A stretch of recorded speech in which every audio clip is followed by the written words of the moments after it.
What's up, everyone? Welcome to start. That's the intro. It's different, I guess. Okay, so I'm used to the 11-5-0 intro. Welcome to Frisian Sports. My name is 11-5-0, and I'm also here with Miles Dawkins 24/7. Toxic Orange is on his way back from work, so hopefully we can get him in. Everyone, welcome. Whoa! You're gonna have to pause that, homie. You're gonna have to mute that. All right. So Dawkins, how was your week, man? Week's been good. I took a little bit of break after the 3-day weekend. Hope you guys were safe out there for the holiday and stuff like that. Basically, just took a break from making videos, from doing any type of work. Just chill with the kids and the wife and stuff like that. Kind of just took a 3-day break just to get recharged. But now I'm back on the grind, back on the grizzy, doing what I got to do to survive out here in this crazy world, man. But besides that, the week has been fine, man. Awesome. Yeah. Happy late 4th of July. Like you said, hopefully everyone had a good and safe weekend. Okay. Well, we got lots to talk about. We're going to talk about Andre Johnson and the Texans' whole fiasco. Him saying that he won't suit up for the season opener. He wants more money. Feels like he deserves more money. We're also going to preview the NFC South, and we are also going to talk about LeBron James going back to Cleveland. Does Cleveland even want LeBron James back? Would we want him back if he did something like that to our favorite teams? And then we're also going to touch a little bit on David Ortiz getting a free pass. Obviously, he came out. Well, he called out some analysts of the of MLB Network who said that he is getting a free pass from the steroid accusations, and he says that he is not. So we're going to touch on that a little bit. But yeah, so let's jump right into Andre Johnson and these Texans. So if you don't know, Andre Johnson is arguably one of the best receivers in the NFL. There's no doubt about that. And he wants more money. Or I think more specifically, he kind of just wants out of the Texans organization. I think there's a little bit of both in there because he doesn't really see a future with this team. But Dawkins, what do you think about this? Do you agree with him? Do you think they should let him go? Do you think they should pay the man? What do you think? Well, from everything I read and from everything I've seen, I don't think it's about money. I really think it's about him being an older receiver. I believe he's going into his 11th year. Seems like he just got drafted yesterday, but he's been in the league for a while. While the Texans have only been to the playoffs 2 times in the 11 years that he's been there, and they've only won 1 playoff game, I think. I think they only won 1. They might not even have a single win under their belt. No, they did win 1, excuse me. They did win 1 playoff game, but you have to take into consideration that they did have the first pick in the draft this past season. Not too many teams can go from worst to first. If you think about that division, the Colts are the class of that division. If you think about that conference, you still have Peyton Manning. You still have Tom Brady and New England Patriots. You know what I mean? You still have Pittsburgh, the Ravens, and the Cincinnati Bengals in that conference. So it will be a tough road for the Houston Texans to even make it to the playoffs and, of course, make it to the ultimate goal, to the Super Bowl. But one thing that I will say, I love Andre Johnson. I think he's a fantastic receiver and watched him ever since he was at the U. But anyways, the point is that Ryan Fitzpatrick is the quarterback. Do I think he's a fantastic quarterback? Absolutely not. I don't think he's worth, a letter home to mama saying, yeah, we got Ryan Fitzpatrick. He's not that. But he is a capable quarterback, and if he doesn't turn the ball over, I think this team can be fine because the AFC South, even though the Colts are the class of that division, is not that tough. Tennessee doesn't look like they're going anywhere. Jacksonville's not going anywhere fast. Houston, they could sneak in the back door of the playoffs. So I think if I'm Andre Johnson, I would give it another try. I would see what happens this year. If nothing happens this year, then of course next year you can try to get traded or force your way out because I think he's trying to force his way out because I don't think he can see this team doing any damage in the playoffs. So you kind of think that he wants like one last hurrah and just one last hurrah to be an actual contender? Yeah, again, he's been in the league for 11 years. You know what I mean? Ryan Fitzpatrick's a quarterback. Your star running back is hurt. Arian Foster had a back injury last year. That's never good, especially for a running back. The defense, the secondary of the Houston Texans is not good at all. Yes, you still have J.J. Watt. Yes, you have Brian Cushing coming off of another leg injury. And you did draft Jadeveon Clowney. But Jadeveon Clowney has never played outside linebacker. Do I think that he can play that position? Probably. He's an athletic freak. But at the end of the day, if you're Andre Johnson, you look at all these you got a new coach. You got a new offensive coordinator. You got a whole new coaching staff, a Mm-hmm. new quarterback. Running back is hurt. Ben Tate is no longer there. Ben Tate was a quality backup running back. He's no longer there anymore. The tight end position is kind of, up and down at times. You don't have a secondary. So I can see where he's coming from. But you also have to remember about the Kansas City Chiefs last year. The Kansas City Chiefs, they had horrible quarterback play. The quarterback play basically sabotaged their whole season. If you look at the Kansas City Chiefs, they had two prominent pass rushers and what's his name? Hali, and of course you had Houston off of the edge. Those guys can get out after the passer. If you think about that with Houston Texans, J.J. Watt, Clowney, they can get after the passer. So it's very similar to what Kansas City had. Only difference is they didn't have a quarterback that could stop turning the ball over. They got that last year with Alex Smith. They go to the playoffs. I think that could be the same situation for Houston, but Andre Johnson doesn't see it that way. Yeah. It's one thing that I kind of want to touch on as well is this is the second time this has happened in the NFL this offseason.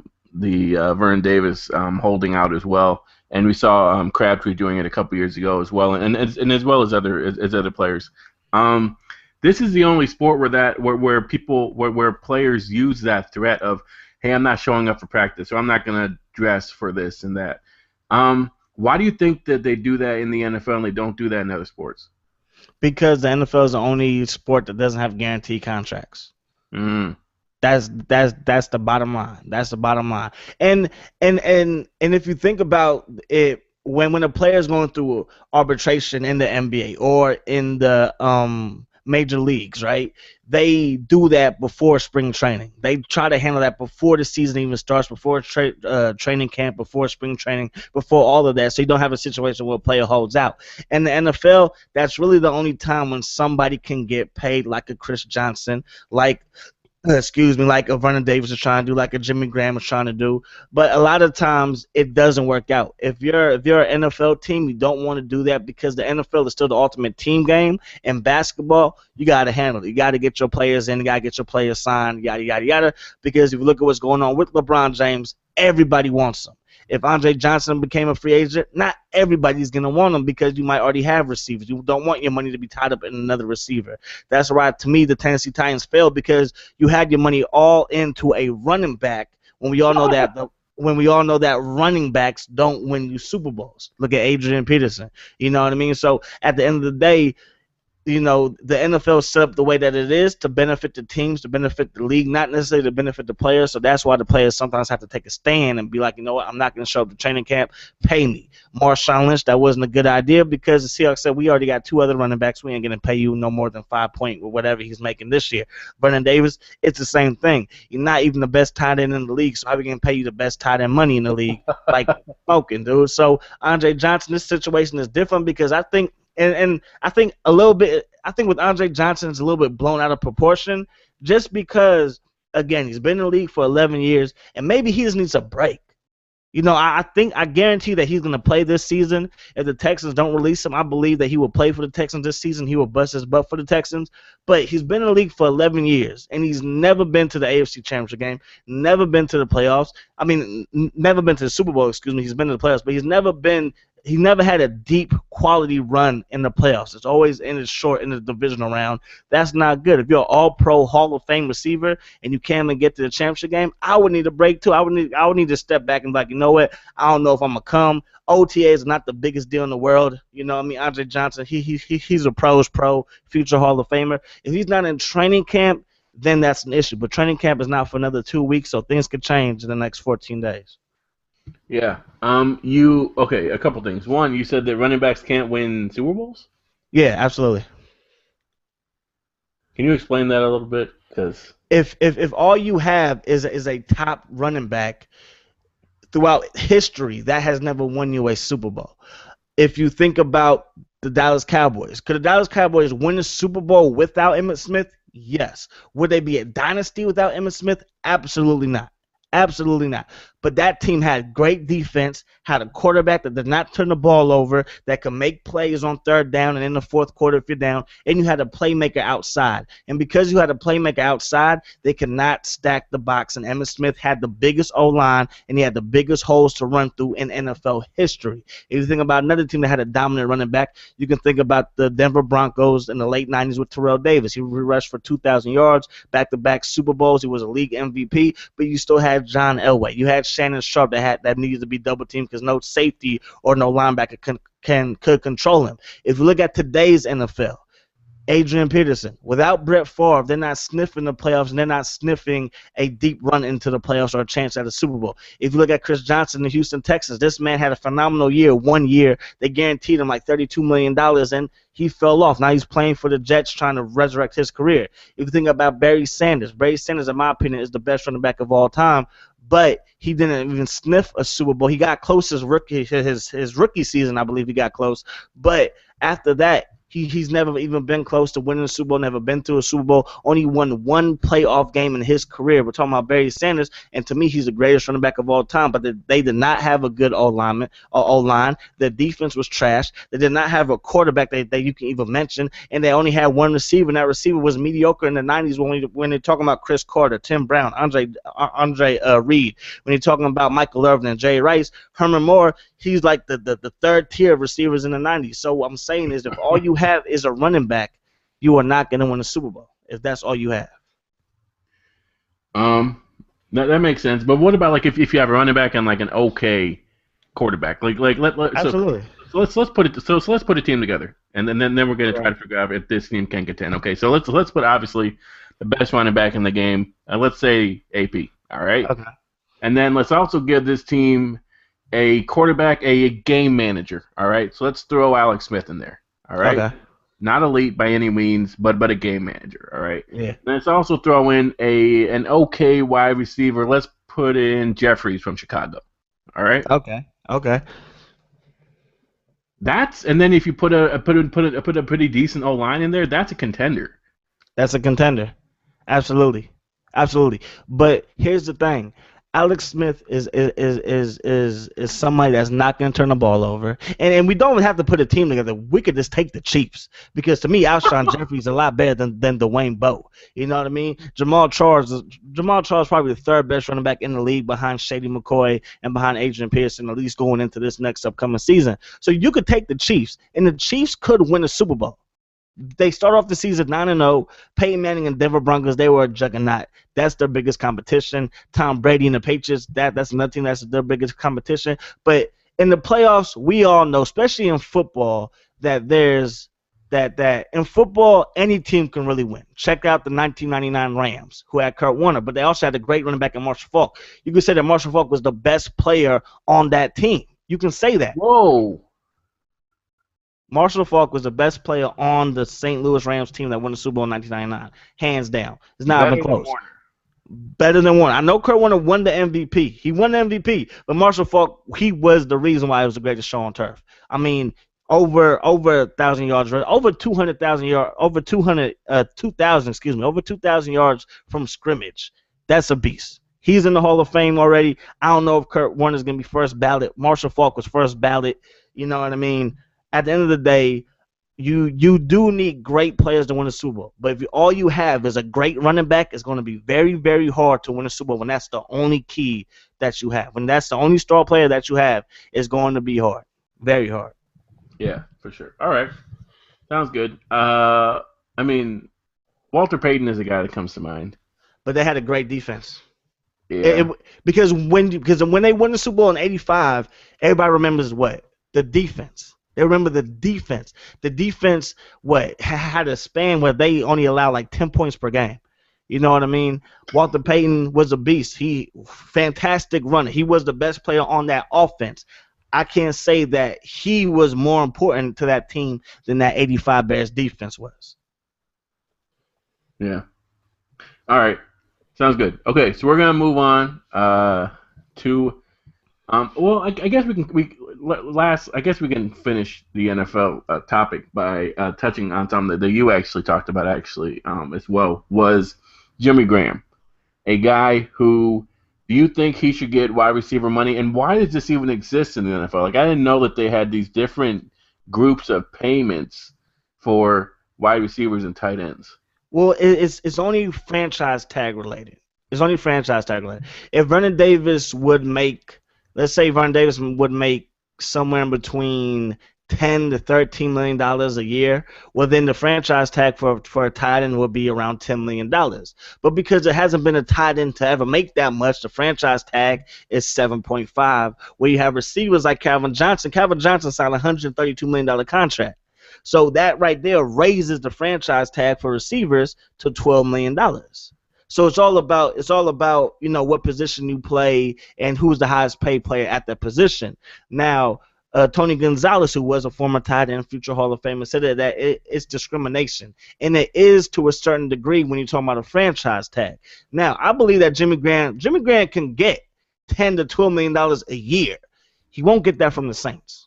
If you send him to Jacksonville will pay him that much. Tennessee will probably pay him that much. The Oakland Raiders will probably pay him that much. A Yeah. team that's desperate would definitely pay him that much. You know what I mean? But if you go back to the Tennessee Titans, when they paid Chris Johnson all that money, they couldn't really sign anybody else. So the scale is the way that it is, because if you think about the most important position in football, it's usually the quarterback. And we see every quarterback nowadays is signing over $100 million contract. Can I sit here and say that Colin Kaepernick is better than Jimmy Graham? Absolutely not. But Colin Kaepernick is more important than Jimmy Graham as far as position and as far as what this person can bring to the table. Jimmy Graham is better. Colin Kaepernick, not better, but the position he plays is way more important. That's the thing about the NFL. It goes quarterback, then it goes left tackle, then it goes pass rushers. Those are the most important people in football. That's why this year you saw the highest paid running back in free agency, I believe, was Maurice Jones-Drew, and he only inked like $2.2 million per year over the next 3 years. It's basically an $8 to $9 million contract. That's nothing in today's NFL. So you know what I mean? Like seriously, like that's nothing. But that's just the landscape. You are going to see quarterbacks getting paid ridiculous amount of money. I mean, is Jay Cutler better than Jimmy Graham? No, but he just happens to play quarterback. You know what I mean? So at the end of the day, I get it, and it makes sense. But Jimmy Graham is a freak. And on top of that, you have Drew Brees. On top of that, you have a pretty good defense. So if I'm the New Orleans Saints, I'm trying to keep Jimmy Graham on the team, and I'm trying to keep him happy. So I believe he's going to sign anywhere in between $7 to $10 million over the next 6 years. It's going to be like a $60 million contract or a 5-year, $50-something million contract, and he's going to get paid somewhere along the lines of $10 million, because his stats are way better than Dwayne Bowe. But Dwayne Bowe is making $11.5 million per year. You know what I mean? And it's only because he plays receiver. But we all know Jimmy Graham is a way bigger of a beast than Dwayne Bowe can ever imagine to be. Yeah. Yeah. I have to agree with you. I mean, Jimmy Graham, I think, well, I don't know, because, okay, I haven't seen enough from him, I mean, to say that he's a game changer like Calvin Johnson. I know that I mean, and again, it's hard for me to say because I don't watch it, so I don't know if they're actually if he's going up against linebackers or if he's going up against corners, So I can't really say anything about that. But I can say that the majority of time, tight ends are usually matched up against linebackers and not corners. And sometimes when they are matched up with corners, they're usually matched up with like the second string and the third string corner. And usually there's a size difference, and especially with Jimmy Graham, there's a size difference on that. So I can't say that he's like that big of a game changer. And then you have to add in, the fact that he has one of the best Hall of Fame quarterback throwing in the ball. That's true. That's true, and I don't mean to cut you off, but Jimmy Graham is a game changer. He's the best tight end in the league, and tight ends are being used more and more and more. He's the leading receiver on that team as far as yards, receptions, and TDs. You know what I mean? So he's definitely that game changer. And to your point, you were absolutely right. Most of the time it's a linebacker, a safety, or the third string cornerback guarding the tight end. But with Jimmy Graham, you have to put your best corner on him. That's why. That's why when the Saints played the New England Patriots, he had his worst game of the year, and it's because they put Aqib Talib on him, and Talib kind of shut him down. You know what I mean? I believe he only had like one catch, and that happened like in the third quarter. So is that a red flag? Is that a red flag then? Absolutely not, because he was beasting on everybody else. Like he was beasting on the Seattle Seahawks a little bit. I don't think it was a red flag. I think when you have a defensive mind like Bill Belichick, who can come up with the craziest schemes to take away the best players, and you have a quality corner in Talib going up against them, it was a recipe for disaster. But that was the only game. Everybody has a bad game. You know what I mean? Everybody does. You know, Tom Brady can throw a couple of interceptions here and there. Peyton Manning is always going to have his best game. So I don't think it's a red flag. But Jimmy Graham, I think he should definitely be the highest paid tight end, and it should be close to receiver money. It's just it won't be from the Saints. If he goes to Jacksonville, you'll probably get that money. If you go to Cleveland, you'll probably get that money. You're not going to get that money from the Saints because the Saints feel like we have Drew Brees, just like you said, we have Drew Brees. You know, we won a Super Bowl without Jimmy Graham because they won a Super Bowl before Jimmy Graham got there, and freaking Jeremy Shockey was the tight end. You know what I mean? Right. So at the end of the day, it's more Drew Brees than Jimmy Graham. But they need Jimmy Graham. They're trying to contend for a Super Bowl this year. Yeah. All right. Well, speaking of contending for a Super Bowl, let's now preview the NFC South. Sure. Just to recap, yeah, you like that transition right there? Yeah, that's nice. Yeah, that was good. Okay, so just to recap, Carolina got in first with 12-4. New Orleans 11-5. Tampa Bay and Atlanta each, oh my goodness, 4-12. So Dawkins, do you think that Carolina is going to repeat? Do you think New Orleans is going to kind of bump them off, or do you even see Tampa Bay and Atlanta even contending this year? The crazy thing about this division is this division was formed because remember the NFL used to just be 3 divisions per conference. It was the North. I mean, excuse me, it was the West, East, and Central. So these divisions, I believe, they were put together in 2002, 2003, 2004, somewhere around there. And there's never been back-to-back champions of this division. Never. So if we go with history, then I'm probably going to go with the Saints because they are the closest to, I think, Carolina. Carolina has a fantastic defense. They have Cam Newton, who I feel is one of the best quarterbacks in the league right now. I really feel that. Definitely top 10, probably top 6, top 7, maybe top 5. We'll get back to that. Yeah. But they don't have any receivers. That's the biggest issue with Carolina. They don't have any receivers. But if you look around the NFC South, there's not too many teams that have great corners. You know what I mean? So I think that Cam is going to find a way to get those receivers the ball. Even though they're not the best, I think that they can do their thing. But for me, I think the class of this division is going to have to be the New Orleans Saints because they really improved on defense last year. Drew Brees again throw for 5,000 yards. I think if they can find a running game, which might be hard, but Ingram looked good at times last year. You know, Pierre Thomas is the best running back on that team, so they can kind of do like a two-headed monster at running back. They should have a good season running the ball. But I really feel like it's going to be the Saints, Panthers, Falcons. I think the Falcons are going to bounce back. The Falcons, they're going to miss Tony Gonzalez. They're going to miss him. They are really going to miss him. Matt Ryan, he's going to start. He's going to have to earn that $100 million contract right now. Because if you're paying somebody that much, then they need to be that guy. They need to be that elite quarterback. You know what I mean? And last year when he lost Julio Jones, he was not the same quarterback. When they lost Roddy White, he was not the same quarterback. That defense didn't really get any better in the offseason, in my opinion. So I feel like Atlanta's going to be third in that division. I really think it's going to come down to the Saints and the Panthers. And I think the Saints are going to outdo them this year and win the NFC South. The Saints? The Saints. Interesting. The Saints. Yeah. So I was listening to you, and that noise in the background was because a commercial popped up. Because while you were talking, I was looking up Tampa Bay, and I was doing that because I feel so sorry for that team, and I was really trying. I was looking up, and I've been looking at it, and I was looking at it before the show started too, and I was like, okay. So how can I say this team is actually going to contend this year? And there's not really anything that I can say that says that this team is going to contend this year. And if I look at it, like you said, and you made a great point. The two teams with arguably the best passing offense finished second and first.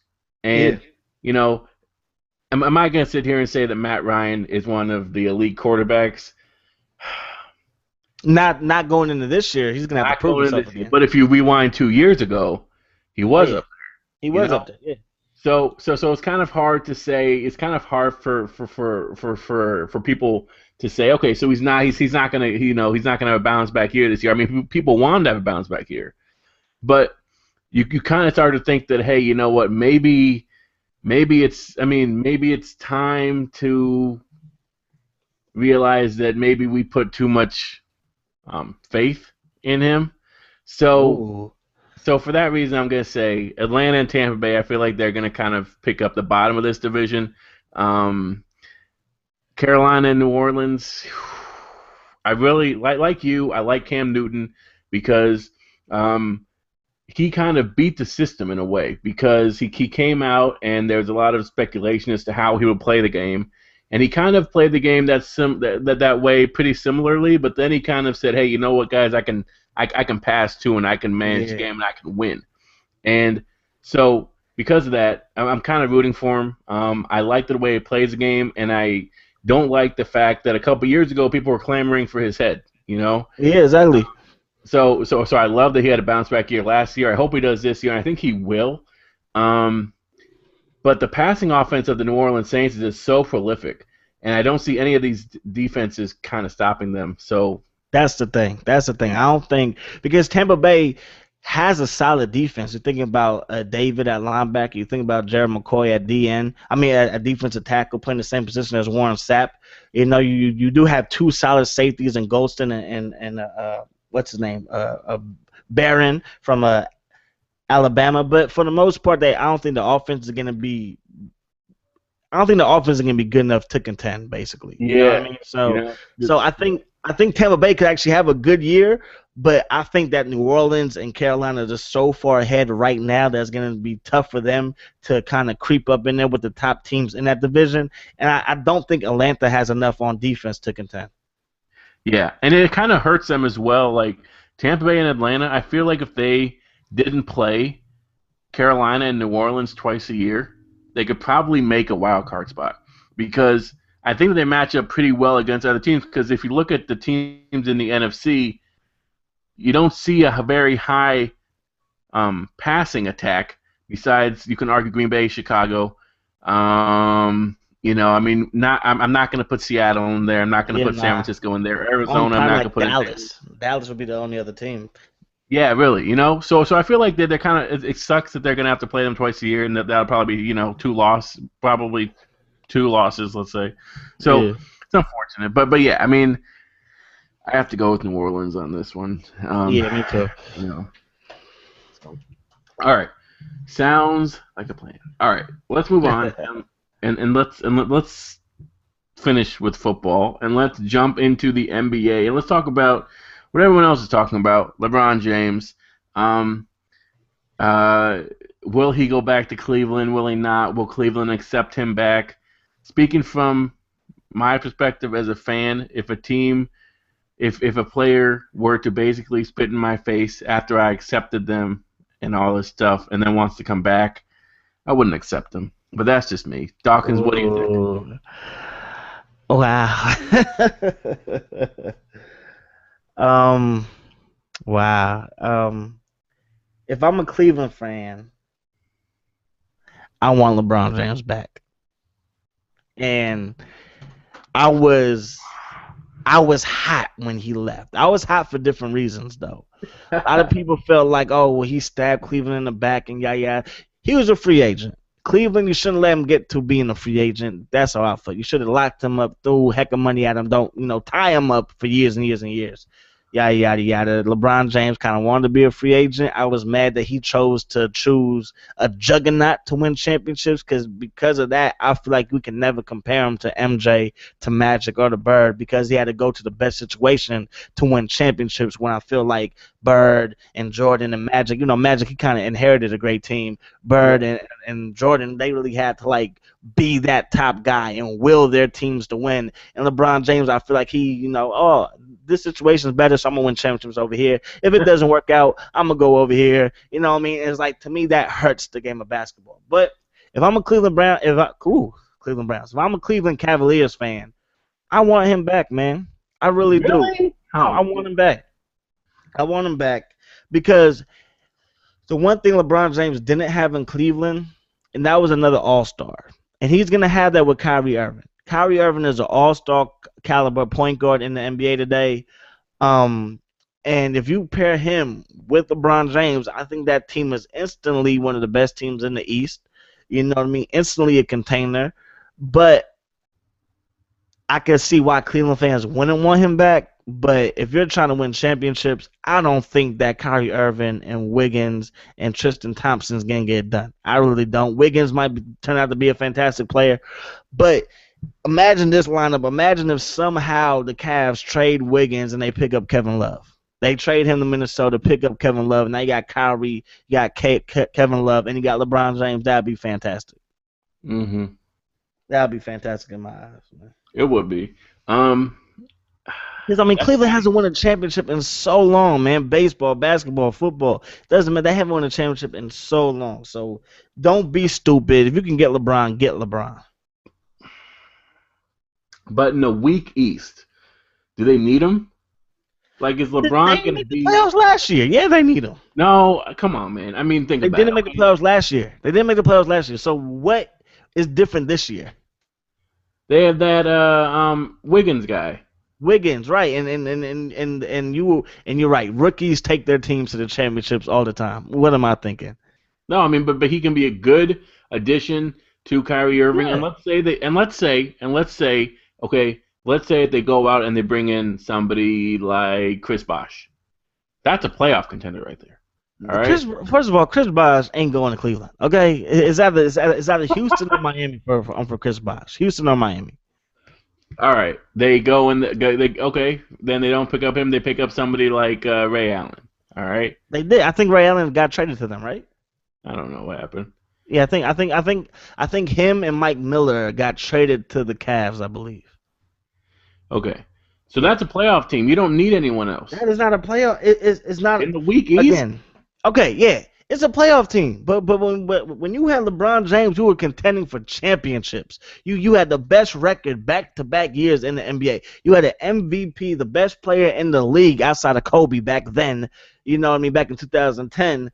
But if I feel like for me, for somebody who wanted him to win a championship in Cleveland, being somebody who believes in team first, you know what I mean? It's to me, LeBron James messed up, man. He messed up, okay? He messed up. He should have stayed in Cleveland, should have never left. You left to win 2 rings, like yada, yada, yada. And it's like, now we're going through the same thing year after year after year. It's like, that's BS, dude. Yeah. I would like to, I'm telling you, if he wins 3 or 4 championships in Cleveland, he might be up there with the greats. No. But if he, yes, in my opinion, he would. In my opinion, I could forget the 3 losses in the finals. Okay, maybe I won't forget them.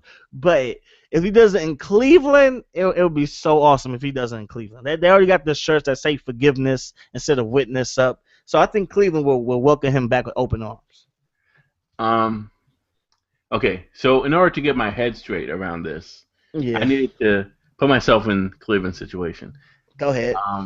So I put myself in Cleveland's situation as an A's fan, and I thought about how I feel about Nick Swisher.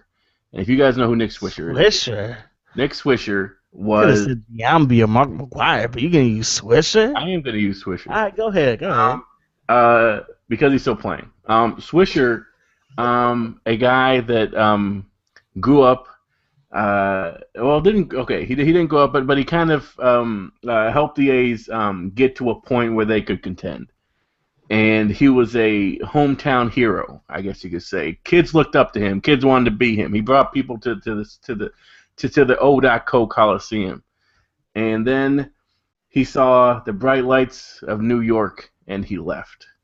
That's what every Um, A's does, though. and I hate that guy, and I will always hate him. I don't care if he wears. I don't care if he's in Cleveland right now. I don't care if he's wherever he is. I don't care if he comes to Milwaukee, for example. I will always dislike him, and I will always boo him because he cared more about himself than he did about his fans who brought him the fame and the recognition that he deserved. And I feel like, again, I'm not a Cleveland fan. I respect LeBron strictly from a skill point of view. Um, but but it's like I can't. I have no love for LeBron because Cleveland put him on the map. Yes, you can argue that his skills No, were he put amazing. Cleveland on the map. Don't do No, no, that. no, no, no, no, no, Don't do no, no. that. Because when I we know think you're about hot, but when we be think real. about No, it, be real. Be come on, real. come on, man. I mean, Be there were real. so many there were so many good players in that era when he was in Cleveland. We think about Wade, we think What? about him, we think about Melo. We even like you can throw in like Chris Bosh if you really want to. Oh, And, don't do that. and at the end of the day, he Cleveland made him because Cleveland it was like, okay, so this guy grew up in Akron, Ohio, or whatever, and he was our guy, and that really was the difference, and that's what pushed him over the top, and that motivated him to get better, and motivated him to train more, to get these endorsement deals with Nike, and give back to his community. What? He Are you still gives back to serious? that community a ton, and He now still lives there.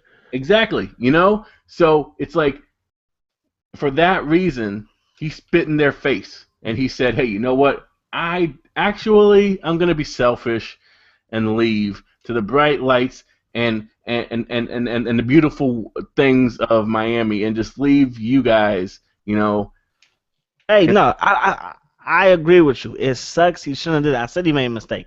But to say that Cleveland put him on the map, nah, let's be real. There's a reason why they were crying and burning his jerseys because they know that they want to be Dilly Poo without him. And that's exactly what happened. They went from being arguably the best team in the East. Again, back-to-back seasons, they had the best record in the whole NBA. He's gone. They go from having lottery picks what in the past 4 seasons back to back having first round picks and yada yada yada. So at the end of the season, at the end of the day, I agree with you. He messed up. It's dirty. He should have stayed with them. I mean, don't leave your team until it's absolutely necessary. I totally agree with you 100%.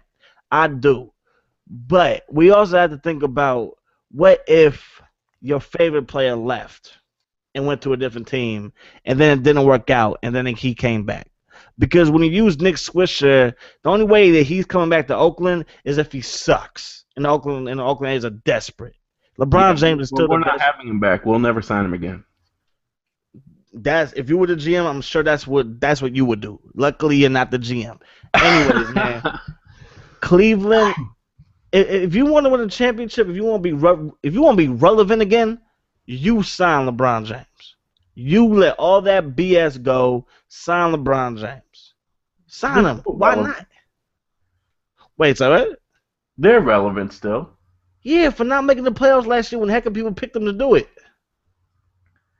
If Heck of you people. ask if you ask a random person on the street to name, okay, if you say, okay, so who do you think is who do you think had the better record last year, and you throw in these names, you throw in Cleveland, you throw in Charlotte, you throw in the Jazz, and you can even throw in the Pelicans. I can guarantee you that 90% would say, oh, the Cleveland Cavaliers had the First of better. all, first of all, don't nobody know who had the better record out of those teams. Second of all, they're only going to say that because of LeBron James, and they're probably a fool that thinks LeBron James still plays for that team because LeBron James put them on the map, like I was trying to tell you. So, anyways, man, it's been the Cavs. They sucked before him. They sucked after him. Wiggins can turn to a superstar. Him and Kyrie could be like the best 1-2 combo guard combination in the history of the game. They really could. But would you bet on that instead of getting LeBron James back into town? Okay, but from a GM's perspective, would you would you bring LeBron James back in order to hurt Kyrie Irving's legacy and Wiggins' legacy? Yo, Kyrie Irving doesn't have a legacy. He's one of the top point guards in the He's game, one man. of, Probably how number many how three. many how many point guards do you know have won championships single handedly? It doesn't happen. I Point mean, guards Magic don't was close. point he had point, Magic didn't do anything by himself. Okay. Anyways, okay. The point is not too many point guards get labeled as the greatest player of all time. It doesn't happen. It doesn't happen that much because when you think of greatest player of all time, especially in basketball, you think of somebody who can kind of do it themselves. Even though it's a team game, that's very individualized. You know what I mean? So at the end of the day, to me, Kyrie Irving is not going to have that same legacy because he can't even get his team to the playoffs. He's not even sniffing the best player in the league that just happens to be on a bad team.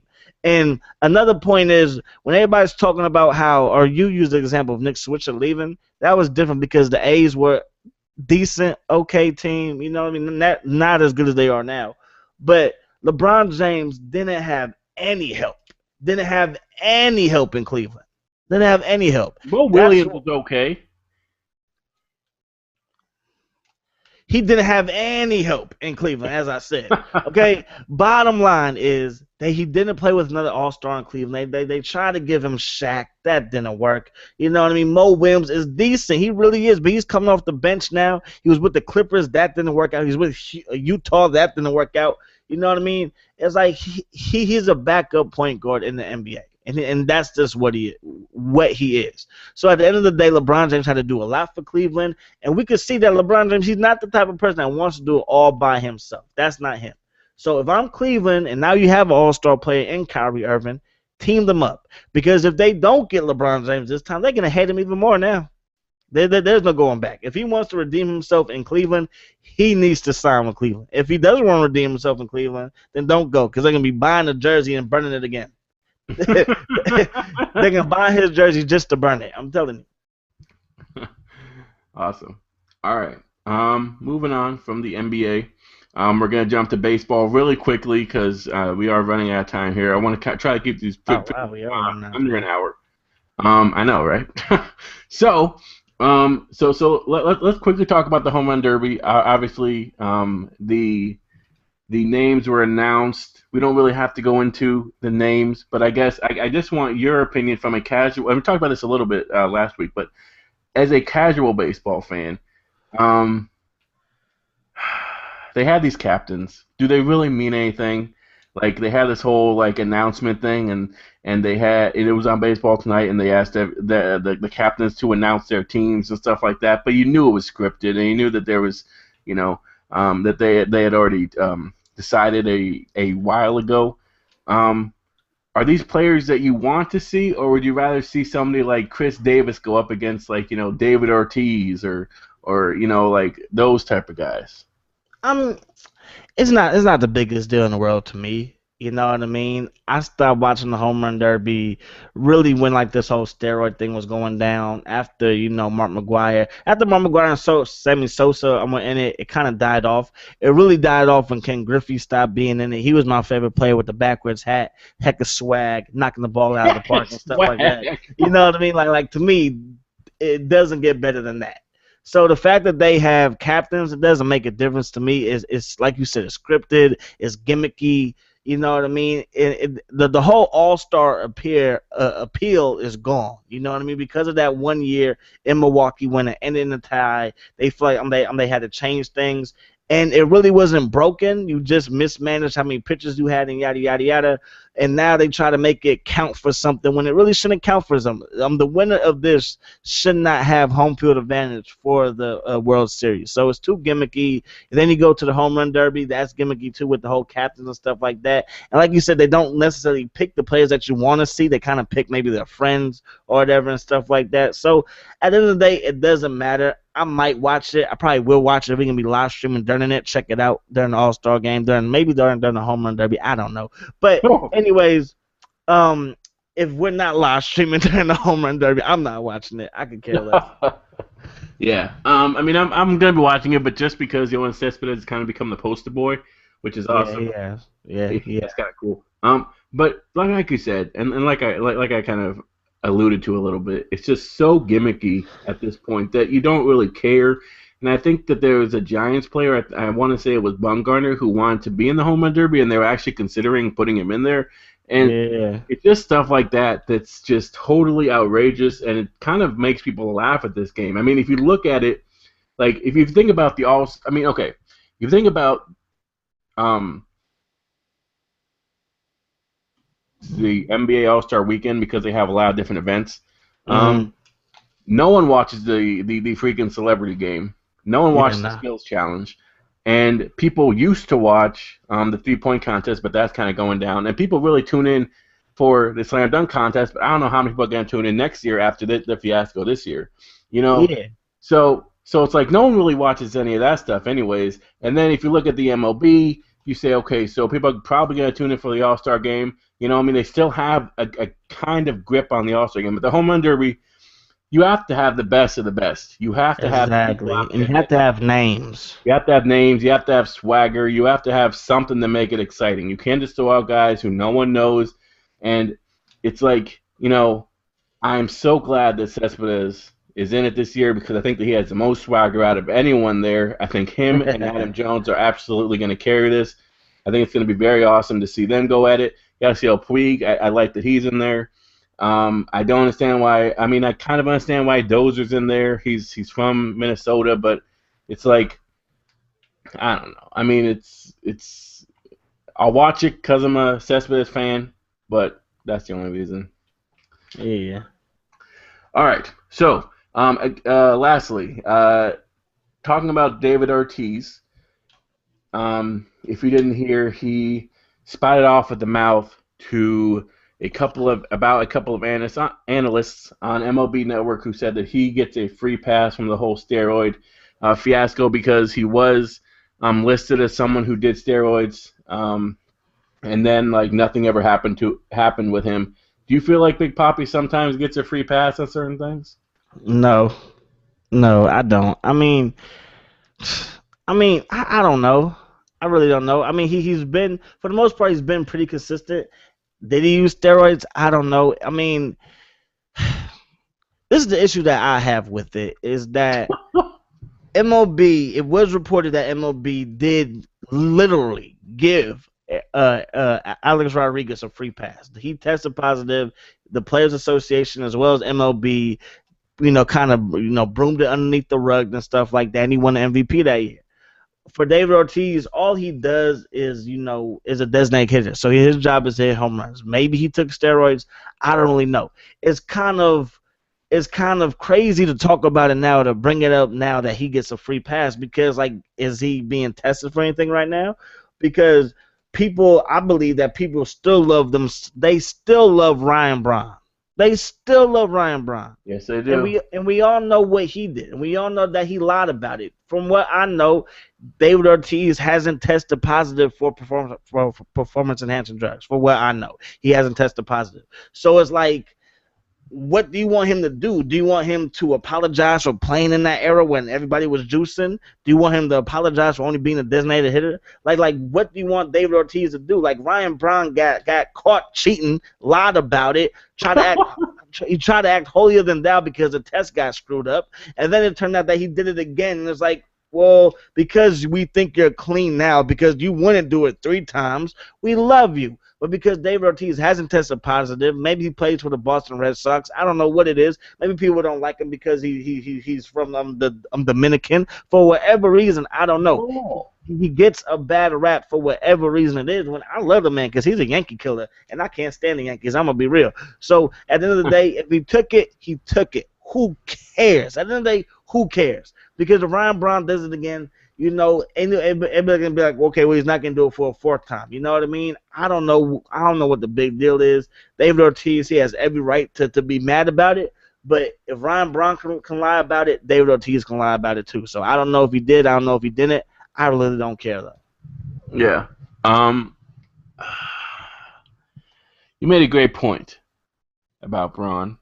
I have no problem with Ryan Braun right now, Mm-hmm. as I'm sitting here right now.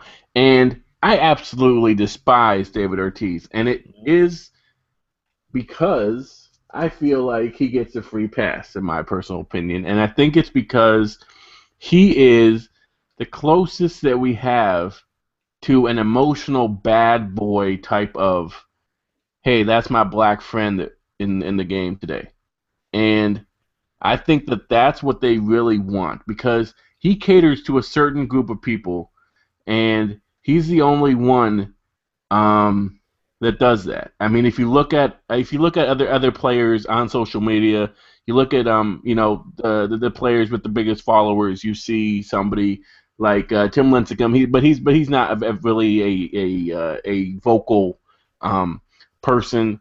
And then you look at that dude Phillips, Brandon Phillips of the Cincinnati Reds.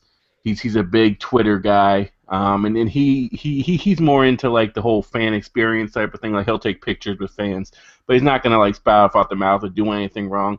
So, um, I think that having somebody like David Ortiz in the game is a good thing, but at the same time, I feel like he does have a tendency to get some free passes, but at the end of the day, you know, speaking as a baseball fan, when I have kids and they ask me about the best hitters in the game, I'm not going to mention David Ortiz. I'm not even going to mention him as a great player. I'm not even going to mention him as a good baseball player. I'm going to mention him as a guy who could do one thing well, and that was swing the bat really hard. He can't run. He can't field. Wow. He Wow. has, he has no So actual who physical would ability. be who And would be your top hitters? Because I'm guessing your top hitters, all they did was hit the ball well. I bet they weren't great fielders. I bet that they weren't great base runners. You know, outside of Barry Bonds and Ken Griffey Jr., there wasn't too many great hitters that did great other things. You know what I mean? So to say that he's not a great player, I mean, in my opinion, the 2004 World Series belongs to David Ortiz. Belongs to David Ortiz from the amount of walk-offs, for the amount of big hits during that playoff run, especially in the ALCS versus the Yankees when they were down 3-1. You can honestly say that he was the biggest reason to why they came back and won the series after being down 3-1. The biggest comeback, not just in MLB history, but in sports history, the games that go to Game 7. That was phenomenal.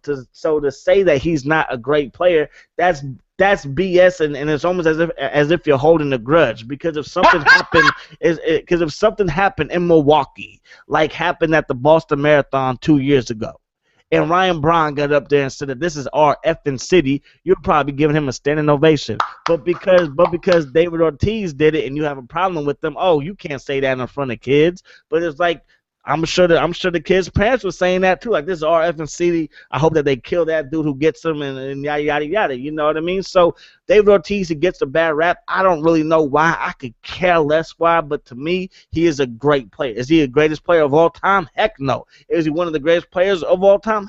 Heck no. But is he a good hitter? Absolutely. Was he a good baseball player? If you're not going to label him baseball player, you have to say that he was a good hitter. He was one of the best clutch hitters of the 2000s. He was. clutch hitters, I'll give you. Okay, well, if he's Yeah. a good clutch hitter, well, then he's a good hitter. You know what I mean? Because if you're not a good hitter, you're not going to come up clutch in the clutch situations. So to No, me, because a lot of his heroic games, he went like 1 for 4, and his one hit was a home run. yo, That is one not. for four is fine. 1 for 4 is fine. Again, he's a power hitter. Again, I mean, if you think about Ryan Braun, he hits for average. He is your all-around hitter. He's one of the best hitters in this generation. Steroids or not, I can honestly say that he's a fantastic hitter. He bats for average. He hits for power. Yeah, yeah. David Ortiz isn't that. So if you're not gonna say that he's a great hitter, fine. You have to say that he's a great power hitter. You do that. He has what, over 400 home runs. I mean, steroids or not. I mean, if we're gonna give Barry Bonds a pass for getting his head literally big, then we got to give David Ortiz a pass when he hasn't even done anything wrong, allegedly, because there's no test to prove that he did anything wrong. If you don't like him because he's an a-hole, don't like him because he's an a-hole. But then don't like LeBron James either because he left Cleveland. But we can't sit here and be like, oh, well, LeBron James, he sucks, yo. He sucks. LeBron James is doo-doo just because he left Cleveland. You can't do the same thing with David Ortiz. You make a great point. I do have a grudge against him. You do. I do, and um, maybe it's because he's a DH, and he doesn't field. And I look at players like you And he said. was I the mean, best you DH of all mentioned. time too.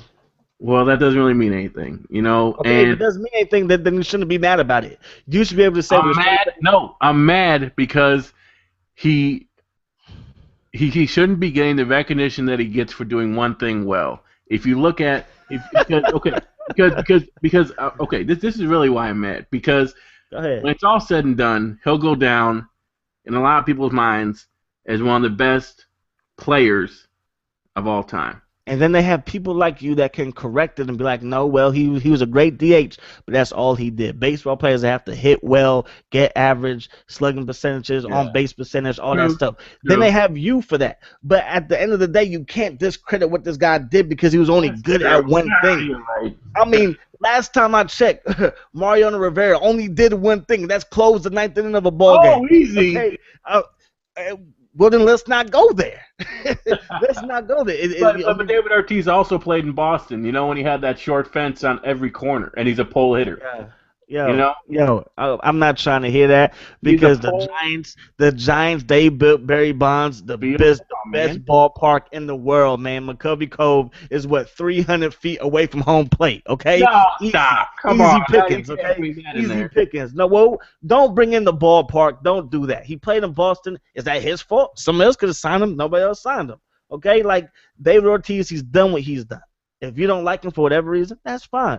But he's done what he's done. Hitting 400 home runs is impressive. I don't care what anybody says. That's impressive. That's a milestone. It is. Not everybody can hit 500 home runs. You know what I mean? Hitting 400, that is impressive in my opinion. You know what I mean? Will he go down as one of the best baseball players of all time? No. Will some people classify him as that? Yes. If you want to classify him as the greatest DH of all time, that's fine. If you want to say that he wasn't really a true baseball player, that's fine. That's all well and dandy. But be mad at the sport that there are DH hitters in the AL. It's not that way in the NL. I'm like, be mad at that. You know what I mean?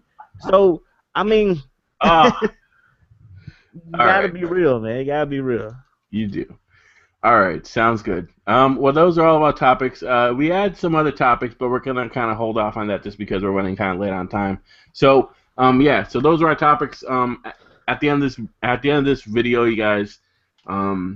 Obviously, click back. You guys can check the other topics that we talked about. But to end the show, as we do every week, we are going to have a minute to preach it. Well, basically, we get a minute to say whatever we want. It can be about sports, entertainment, movies, life, whatever. So, Dawkins, do you want to go first? Or do you want me to go first? I can go first, man. I know you ain't got nothing prepared, so I can go first. Oh, I do. I do have something prepared this time. Oh, nice. Nice. You Well, know if you what? want to go first for a change, you can go first. I will go first today. All right. All right, here we go. So today it came out that Brett Favre declined an opportunity to show up at Lambeau Field because he was. And when we look at Brett Favre, we think of somebody who threw a lot of touchdowns, threw a lot of interceptions, but was a fan favorite. And he also, like LeBron James, turned his back on a team that made him. He did not make the Packers. The Packers made Brett Favre. Do I wish that he would come back and I mean I'm not a Packers fan by any means, but do I wish that he would come back and that they could like retire his jersey and have a big celebration and people wouldn't boo him and that everyone would cheer? Sure. But in reality, Packer fans are a rare breed. They're a breed that love their history and remember their history. And I can guarantee you that probably 90% of them will never cheer Brett Favre, and thus his jersey will never be retired. Oh, that jersey getting retired. And he No put way. Green Bay back on the map. Don't even No, do he that to yourself. didn't. Don't do that to yourself. Don't do that to yourself. All right, man. Are you ready? Man, I'm born ready, man. Oh, all right. Tell me whenever you want to go. And just do it. All right, go ahead. So it came out that Richard Sherman still has a beef with Ooh. Michael Crabtree. Here you go. And I'm getting sick and tired of Richard Sherman because it seems like he has to put other people down to make himself look greater. Let's be realistic, though, bruh. You only play on one side of the field. You're not even the best shutdown corner in the league. I don't even know if I can call you a shutdown corner because all you do is play cover three. And you have two of the best safeties in the NFL with Earl Thomas and Cam Chancellor. So for you to still have a problem with Michael Crabtree because he said that you wasn't that good, if you say that your numbers don't lie, then why are you so mad at Michael Crabtree? Why do you have to diss Peyton Manning for the game that he had in the Super Bowl, bruh? It's like all you have done is played on one side of the field and get a whole bunch of tips come your way. You haven't really jumped any routes. If you look at all of his interceptions, none of those routes were jumped by somebody playing in man covers like a Patrick Pearson does, like a Joe Hayden does. Those two guys are, in my opinion, the better corners than Richard Sherman. I got love for Richard Sherman, but keep your mouth shut, player. Ooh. But he is the best cornerback in the game, though. No, he's not. Number 2? Patrick P is better than him. Patrick P is better than him, and I would take Joe Hayden over him. Joe Hayden. I would take Joe Hayden over him because Joe Hayden follows the best receiver. He doesn't just play on one side. And his best game this year was against the Cincinnati Bengals, and he was on A.J. Green when he got 2 picks versus A.J. Green. The second best receiver in the game today got 2 picks versus A.J. Green. One he took back to the house. So, yes, I would take Joe Hayden over Richard Sherman because and you can't really blame Richard Sherman for playing in the type of defense that he plays or for playing with the type of players that he plays with. But nobody's throwing the ball in the middle of the field because they have Earl Thomas and Cam Chancellor. You know what I mean? So all Richard Sherman has to do is play on one side of the field, play the same defense every single play, and make plays of it. Is he great at his job? He is great at his job. But I want my shutdown corner to be able to play man coverage and stick with any receiver in the NFL. I don't think Richard Sherman can do that. Yeah. Oh. Wise words right there. I try my best, though. I know you do. All right. Well, that's it. Thank you guys so much for watching, all 0 of you. And we'll be back here next Thursday, same time, same place, 5:30 Central Time, 6:30 Eastern Time, and 3:30 Pacific Time. We will be live streaming during the All-Star Game. The Home Run Derby can pass. But we will be live streaming during the All-Star Game. I will be here. Doctors will be here. Tox will be here. We'll see if we can get some other Frisian guys in here. And then, we're gonna be talking about baseball. We're gonna be talking about other sports stories. It's kind of gonna be it's gonna be chill. It's gonna be real chill, casual manner, kind of like this, but a little bit less passionate. Prepared. Yeah. So it should be kind of cool. All right, but like I said, that's it. Long live Billy Bean, and yeah, that's it. I'm done. Don't drop the soap. Don't drop the soap. And if you do, keep those cheeks tight, my friend.